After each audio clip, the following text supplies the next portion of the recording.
Salut, c'est Tusnut, voici ma vidéo pour Belvédère.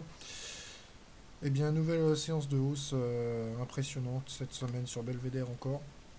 On a fait un point haut à plus de 90 euros et on clôture à 79 euros. C'était l'extension du crabe bearish en le mouvement X, A, B, C, D. Donc on a même 3 jours d'avance parce que on avait 29 séances entre le mouvement A, enfin entre le point A et le point B. Et une des règles du crabe Irish, c'est que, hop, on va le mettre vite fait, c'est qu'en fait la règle de temps de CD c'est égal à 100%, ou alors c'est égal à 1,27,2, ou alors c'est égal à 1,618, la taille de BC, voilà, de AB, pardon. Donc là, voilà, 127,2 ou 161,8. Et donc si on fait 29 par 1,27,2, on arrive à 36 unités. Donc en fait, on a 3 jours d'avance, mais c'est pas grave. Donc ce qui fait que la figure est valable, on est bien en harmonie avec le prix et le temps, et que maintenant le point D qui est ici donc constitue un bon point de vente. Enfin, même ceux qu'on vendu là, c'était encore mieux. Donc maintenant, qu'est-ce qu'on va anticiper pour la suite? On va essayer de voir déjà. On va essayer de voir déjà jusqu'où on pourrait descendre. Parce que là, on a vraiment besoin d'une conso. Ça fait comme 12 jours de suite où on s'arrête pas vraiment. Parce que ici, j'avais pensé qu'on pouvait faire une petite conso à plat. Et puis en fait, on n'a même pas pris le temps de toucher la M7. On est reparti à la hausse, clôturé au-dessus de la Bollinger et ainsi de suite. Donc là, on est dans une séance, enfin, dans une phase qu'on peut qualifier de bulle. Parce qu'on a en fait une bougie qui est complètement en dehors des Bollinger. Avec des Bollinger qui divergent fortement. Ce qui montre l'augmentation de la volatilité. Et puis on a un gap ici à combler. Donc on pourrait éventuellement faire un mouvement de baisse de 50% de la hausse qui est parti du point A ici jusqu'au point C. Et ce qui nous permettrait de faire une autre figure harmonique en pattern 5.0 bullish. Donc ça serait notre cas, c'est-à-dire qu'on achèterait le point D. Donc on a fait une baisse OX avec un mouvement XA, puis une baisse AB retraçant 1,13, enfin 113% ou 161,8% de XA. Après on fait une hausse BC, toujours pareil, une extension en fin de compte à 161,8 ou à 224% de AB. Et enfin on se fait le point D en baisse, point d'achat qui retrace 50% de la hausse de BC. Donc on va regarder ce que ça donnerait sur le graphe. Donc on prend une baisse OX, suivi d'un mouvement de hausse XA. Ensuite derrière on a le point B. Donc on dit que le point B c'est 1,618 ou 1,13 de XA. On regarde XA, on a dit 1,618. Voilà, le point B il est bien valide. Donc on enchaîne. Ensuite on se fait un point C qui est égal à, hop, 1,618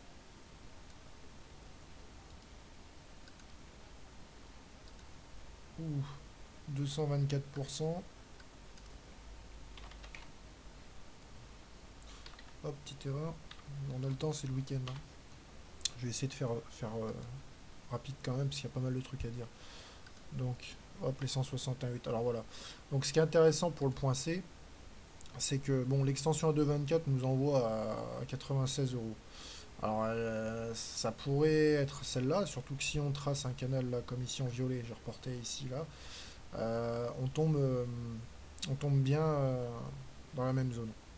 Mais ça me plaît plus de pencher pour l'option à 1,618, enfin 161,8%. Pourquoi? Parce qu'en fait ça correspond à l'objectif du crabe bearish qu'on vient de terminer. Donc ça confirmerait bien qu'on va assister à une baisse. Ce qui serait logique, parce qu'après 12 séances de hausse, on peut quand même logiquement penser qu'on a besoin de souffler un petit peu. Ça fera du bien, ça permettra à certains de se replacer à bon compte. Et puis il faudrait surtout pouvoir baisser pour continuer de grandir, enfin de monter tranquillement, parce que là c'est un peu trop rapide quand même. Donc euh, le point D ferait un retracement à 50%, on a dit, de BC. Donc on prend BC, voilà, je vais mettre un peu au-dessus pour pas que ça gêne de trop. Voilà, 50%, ça en enlève, hop, 50%, tac, voilà, ça nous amène autour des 55 euros.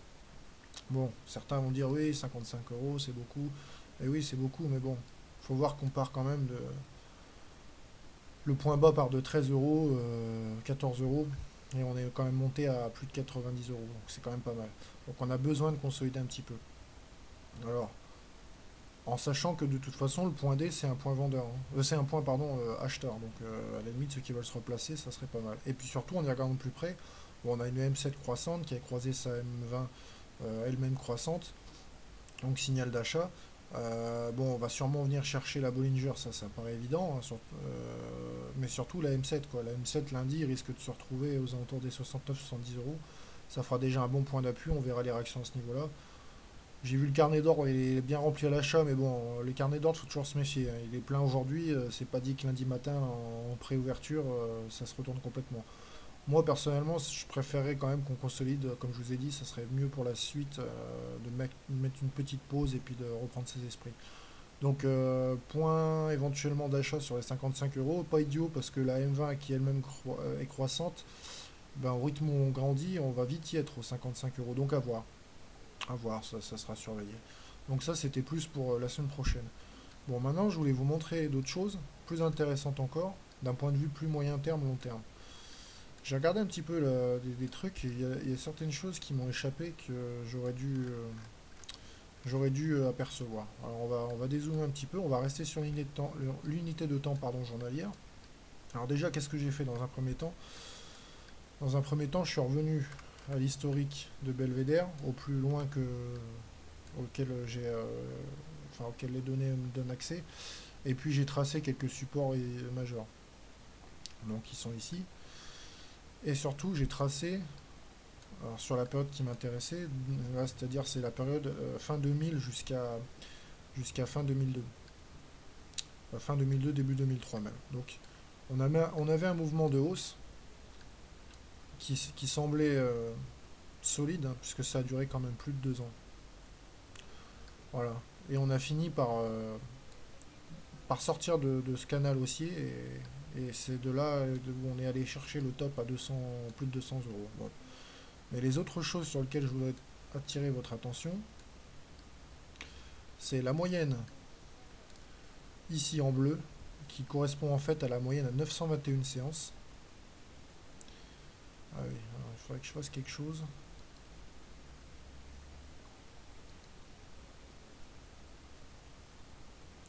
Il faudrait que je fasse quelque chose. Bon, ça va pas marcher, c'est pas grave. La moyenne en bleu à 921 séances. Celle en marron qui correspond à la 146 séances. Et celle en bleu ici à 46 séances. Alors pourquoi ces deux moyennes-là, vous allez vite comprendre. Alors je vais essayer de pas trop m'attirer en longueur. Donc, on a cassé ici, en fin 2002. Alors, on avait pris appui sur la moyenne à 146 séances. Vous allez voir que 146 séances, c'est une bonne moyenne en point d'achat. Et surtout, pour la moyenne long terme, c'est la 921 séances. Pourquoi? Parce qu'ici, on l'a cassé à la hausse et on est venu chercher le haut du canal. On l'a testé, on a échoué, on est venu reprendre appui sur la M7 et ensuite on l'a cassé. Et alors là, après, ça a été l'envolée. L'envolée qui ne s'est pas arrêtée puisqu'ici, on a failli venir chercher la moyenne à 146 séances, donc en point d'achat. Et au final, on l'a évité et puis on a rebondi encore une fois. Bon, ensuite, on la casse, on vient chercher un support majeur ici, on rebondit, on la casse une nouvelle fois à la hausse. Et puis vous voyez, on a systématiquement fait des rebonds. Et derrière, on a fait notre top. Petite correction, même une bonne correction avec un gros gap baissier. Je ne sais pas ce qui s'est passé en 2005. Là, ça doit être l'histoire avec les fonds de Trinidad et Tobago, là, où ça a commencé à attaquer en justice. Ça doit être sur cette période-là, je crois. Enfin bref. Donc, la moyenne à 146 séances. Encore une fois, on s'amuse à jouer avec. On la casse par le haut. Et derrière, c'est l'envolée. Et là, vous voyez que la moyenne qui servira ensuite, c'est la moyenne à 46 séances. C'est en bleu, là, ici. Bonne moyenne. Donc voilà. On nous arrive au fameux top. Vous allez voir où je vais en venir. Au fameux top, 200 euros. Donc là, bon, ça tombe aussi pendant la période de la crise, hein, parce que la crise sur les marchés a vraiment démarré en 2007. Hein, et elle s'est confirmée en 2008 en mois de septembre avec la chute de Lehman. Donc, on casse la moyenne ici, et derrière, s'ensuit une belle gamelle. Et qu'est-ce qui retient nos cours? Eh bien, notre moyenne à 921 séances. C'est elle qui a arrêté la chute. Bon, on a essayé de rebondir, malheureusement, on n'a pas réussi, on la casse. Et là, qu'est-ce qui arrête le cours? Notre fameux canal de long terme qui passait par là. C'est pour ça que j'ai fait figurer ce canal et ces trois moyennes, parce que vous allez voir que pour la suite, c'est encore plus intéressant. Donc, on tente une sortie. Enfin, en fait, c'est même pas une sortie. En fait, on se fait un pullback sur la moyenne. Un throwback, pardon. Un throwback sur la moyenne. Échec. On revient chercher notre canal. Derrière, on échoue sur une Fibonacci à 38,2%. Vous allez voir, ça aussi, ça a son importance. Et, parce qu'on avait clôture en dessous. Et derrière, c'est la gamelle. C'est la gamelle et on vient chercher notre point bas, support historique aussi, sur les 22 euros. Bon, derrière, on se fait une longue période, je ne vais pas trop détailler, mais bon, une longue période de galère qui dure 2 ans, encore une fois. Et là, on revient à notre période de fameux mois de novembre 2010. Donc, accélération haussière. Cassure de la moyenne à 46 séances. Déjà, pour ceux qui suivaient Belvédère, c'était un signal d'achat. Moi, personnellement, c'est ce qui m'a permis de voir que c'était la moyenne à suivre pour le court terme. Donc ensuite, on confirme la tendance en cassant aussi la moyenne à 146 séances haussières. Pardon, moyenne à 146 séances. On se fait le top à 74 euros. Et qu'est-ce qui bloque les cours? Eh bien, tout simplement la moyenne à 921 séances. Pullback qui nous permettra de définir une première résistance oblique haussière en rouge ici. On va même l'élargir un peu parce que elle aussi elle a son importance. Comme celle-ci. Vous allez voir. Hop, c'est pas perdre de temps, voilà. Donc on vient ici, on rebondit, on réintègre on va dire notre canal qui d'ailleurs va être déterminé sur ce point-là. On rebondit, et qu'est-ce qu'on vient chercher encore une fois? La moyenne à 921 séances. Échec, on rebondit, on vient chercher appui sur une autre moyenne, et ainsi de suite. Bon, on a essayé de la passer en gapant, pas de chance, on échoue sur la nouvelle résistance à 73 euros. On échoue et derrière, throwback, on vient rechercher notre oblique, et ainsi de suite. Bon, je ne vais pas vous refaire le topo depuis 2011, mais vous l'avez compris, c'est vital. Et donc, on va revenir sur une période intéressante, c'est ici. Donc ici, il y a eu la cassure. On est venu encore une fois chercher notre moyenne à 921 séances. Échec, on vient chercher un point bas à 14 euros, support historique. Enfin, on n'était plus très loin. Le dernier support, le rempart à Belvédère, bon, ça n'arrivera pas a priori parce qu'on est bien parti, mais si un jour vous voyez l'action sous les 6 euros, vous pouvez prendre peur. C'est vraiment un support plus bas, on n'a jamais fait. Enfin bref. Donc échec sur la moyenne de 921 séances. On se refait un point bas sur un support historique. Pullback, throwback, pardon. Throwback, on vient chercher la moyenne. Encore une fois, 921 séances. Échec. Échec, qu'est-ce qu'on fait? On vient chercher encore une fois un appui. Alors ce coup-là, ça a été la Bollinger qui aura suffi à arrêter les cours, mais on avait un gros support sur les 22 euros. Et derrière, c'est là que c'est intéressant. C'est intéressant parce que on casse une première fois la moyenne à 46 séances. Premier signal. On va chercher le haut de la Bollinger. Donc c'était pas mal. Consolidation. On referait un pullback sur la moyenne à 46 séances. On arrive à la préserver. Rebond. Cassure, pardon. Cassure de la moyenne à 146 séances. Et surtout, cassure de la moyenne à 921 séances. Et c'est pourquoi c'est important que je vous dise ça.